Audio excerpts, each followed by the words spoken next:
Vamos dar continuidade então sobre justificação. Nós somos justificados também por uma obra do Espírito Santo de Deus dentro de mim. 1 Coríntios 6, 10 e 11.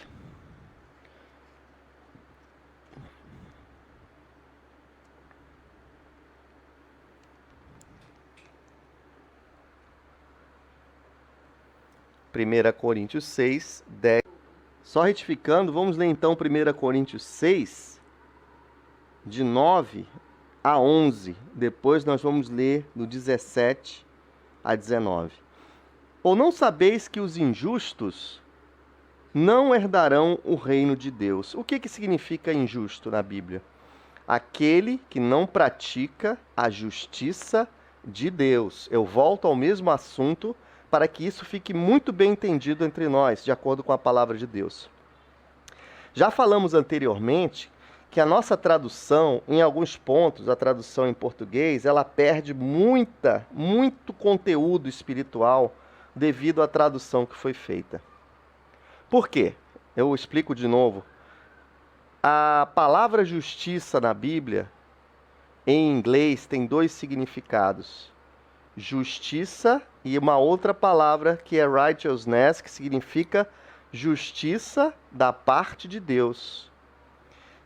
Então o versículo, os injustos não herdarão no reino de Deus, significa que aquele que não pratica a justiça de Deus, mas a justiça de Deus só pode ser praticada se você nascer de novo, se você receber Jesus como Senhor da sua vida. Por isso que chama injusto. Os injustos não herdarão o reino de Deus. Por quê? Neles não há a capacidade de praticar a justiça de Deus, porque não nasceram de novo. Naquele texto que nós lemos de Romanos 10, 9 e 10 fala sobre isso. Os injustos não herdarão o reino de Deus. E aqui ele traz uma lista de algumas palavras que, na verdade, a tradução também nesse ponto não ficou muito boa, e eu vou dar para vocês o significado, porque eu fiz uma consulta em outras traduções da Bíblia.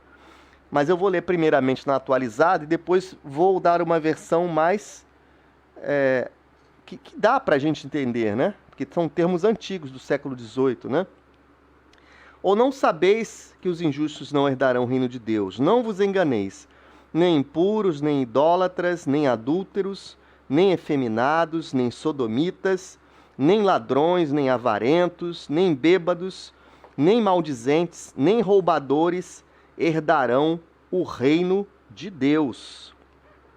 Tais fostes algum de vós, mas vós vos lavastes, mas fostes santificados, mas fostes justificados em o nome do Senhor Jesus Cristo e no Espírito do nosso Deus.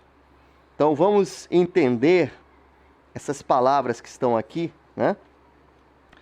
O que nós temos aqui? Primeiro, temos os impuros, que também em outras traduções são os fornicadores, isto é, aqueles que praticam, isso eu pesquisei em dicionários, relação sexual voluntária entre duas pessoas que não são casadas. Então os impuros são aqueles que praticam relações sexuais voluntárias antes do casamento.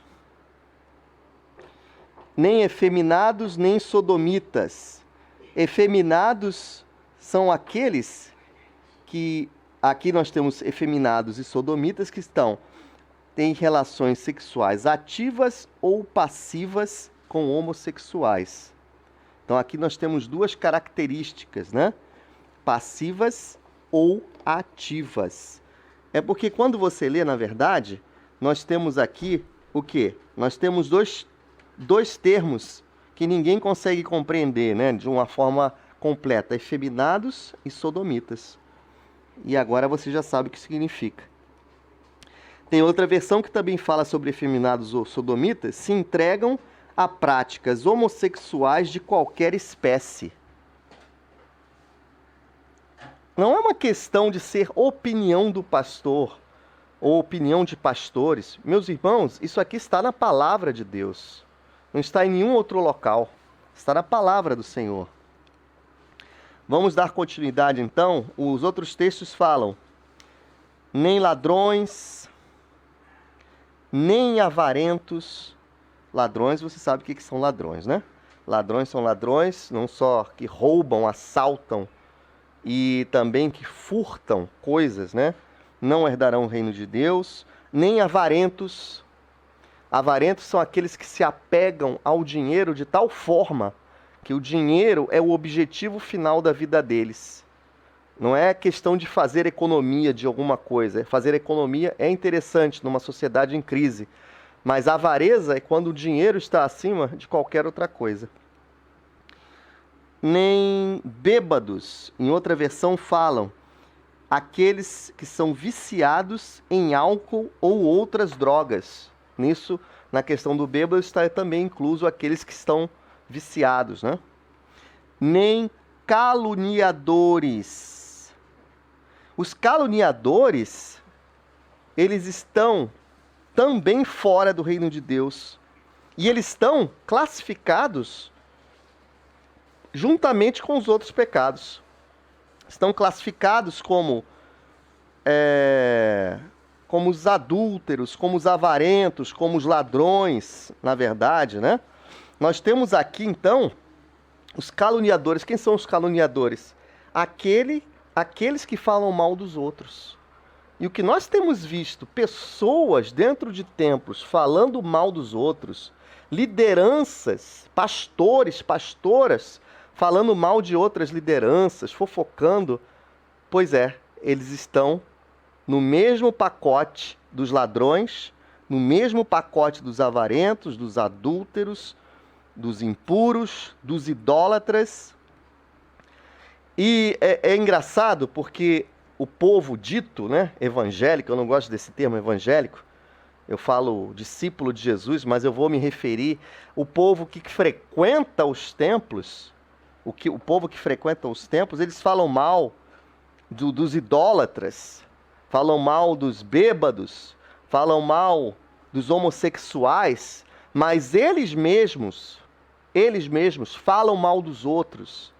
Vivem uma vida dupla, vão para os templos e durante a semana são outras pessoas que maltratam os outros, né?